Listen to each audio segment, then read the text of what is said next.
Hello and hi. ഇന്നത്തെ ഒരു recipe എന്ന് പറയുന്നത് നിങ്ങൾ കാണുന്നത് ഡെസേർട്ടാണ്. കുട്ടികൾക്കൊക്കെ അവരുടെ ഒരു ഫേവറേറ്റ് ആയിരിക്കും. അപ്പോൾ നമുക്ക് വീഡിയോയിൽ നിങ്ങൾക്ക് ഇവിടെ കാണാം, ഞാൻ കെറ്റിലിൽ 2.5 കപ്പ് പാൽ തിളപ്പിച്ച് വെച്ചിട്ടുണ്ട്. പിന്നെ നിങ്ങൾ കാണുന്നത് മില്ലറ്റ്സ് ആണ്, ഓട്സ് ആണ്. ഇതിന് പകരം നിങ്ങൾക്ക് ക്വേക്കർ ഓട്സോ ഏത് വേണമെങ്കിലും ഓട്സ് വേണമെങ്കിലും എടുക്കാം. പിന്നെ ഞാനിവിടെ നിങ്ങൾക്ക് കാണുന്നത് ബ്രെഡ് ക്രംസ് ആണ്. ഞാൻ ബ്രെഡ് ക്രംസ് ആണ് ഇപ്പോൾ എടുക്കുന്നത്. നിങ്ങൾക്ക് വേണമെങ്കിൽ ബ്രെഡ് ക്രംസിന് പകരം ബ്രെഡും ഉപയോഗിക്കാം. ഞാനിപ്പോൾ ബൗളിൽ 2 കപ്പ് ചെറിയ കപ്പ് 2 കപ്പ് ബ്രെഡ് ക്രംസ് ആണ് ഇട്ടിരിക്കുന്നത്. അതിലോട്ടിപ്പോൾ ഞാൻ കുറച്ച് പാലൊഴിക്കുകയാണ്, തിളച്ച പാലാണ്. അപ്പോൾ അതിനെ ഒന്ന് എല്ലാം കൂടി ഒന്ന് യോജിപ്പിക്കും. എന്നിട്ട് അത് മിക്സ് ചെയ്ത് നന്നായിട്ട് മിക്സ് ചെയ്ത് അത് സോക്കാവുമ്പോൾ ഞാൻ കുറച്ച് ഓട്സും കൂടി ഇതിലിടുന്നുണ്ട്. ഇതേ അളവിൽ തന്നെ ഉള്ള ഓട്സും കൂടി ഇടണം.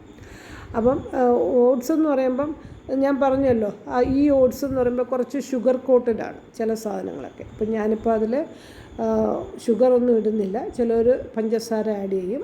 അപ്പം ഞാനിതിൽ അതിന് പകരം ഒരു 2 ടേബിൾ സ്പൂൺ മിൽക്ക് മെയ്ഡ് ഞാൻ ഇതിൽ ഒഴിക്കുന്നുണ്ട്. ഇപ്പം ഞാൻ ഓട്സും ഇട്ട് നന്നായിട്ട്, ഞാൻ പറഞ്ഞല്ലോ ഈ മില്ലറ്റ്സിൽ കുറച്ച് സാധനങ്ങളൊക്കെ ഷുഗർ കോട്ടഡാണ്. അപ്പം ഇതിൽ തന്നെ റൈസൻസും മറ്റുള്ള ചില സാധനങ്ങളൊക്കെ ഉണ്ട്. അപ്പം നിങ്ങൾക്ക് വേണമെങ്കിൽ ഓട്സ് ഉപയോഗിക്കണമെങ്കിലും നമുക്ക് എന്ത് വേണമെങ്കിലും ഇതിൽ ചെയ്യാൻ പറ്റും. അതായത് ലാസ്റ്റിൽ നമുക്ക് പിസ്താഷ്യോ പിന്നെ നട്ട്സോ ആൽമണ്ട്സോ ഇതൊക്കെ നിങ്ങൾക്ക് ചേർക്കാം. അതൊക്കെ എക്സ്ട്രാ ഫ്ലേവറാണ് ഇതിനെ കൊടുക്കുന്നത്. പിള്ളേർക്ക് ഇഷ്ടമുള്ളത് നിങ്ങൾക്ക് ചേർത്ത് കൊടുക്കാം. അപ്പോൾ ഞാനിവിടെ അതൊന്നും ചേർക്കുന്നില്ല. ഈ മില്ലറ്റ്സിൽ തന്നെ കുറേ കടിക്കുന്ന സാധനങ്ങളുണ്ട്. അപ്പോൾ പിന്നെ അത് മതി.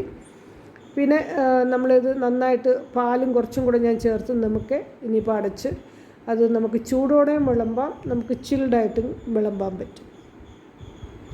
അപ്പോൾ നമുക്കിത് കുട്ടികൾക്കൊക്കെ ഇഷ്ടമാവും. നിങ്ങളിത് ബ്രേക്ക്ഫാസ്റ്റായിട്ടും അതുപോലെ വൈകിട്ടും ചോറൊക്കെ കൊണ്ട് കഴിഞ്ഞിട്ട് നിങ്ങൾക്ക് കൊടുക്കാൻ പറ്റുന്ന ഒരു വിഭവമാണ്. ഇഷ്ടപ്പെട്ടാൽ like and share and subscribe ചെയ്യാൻ മറക്കരുത്.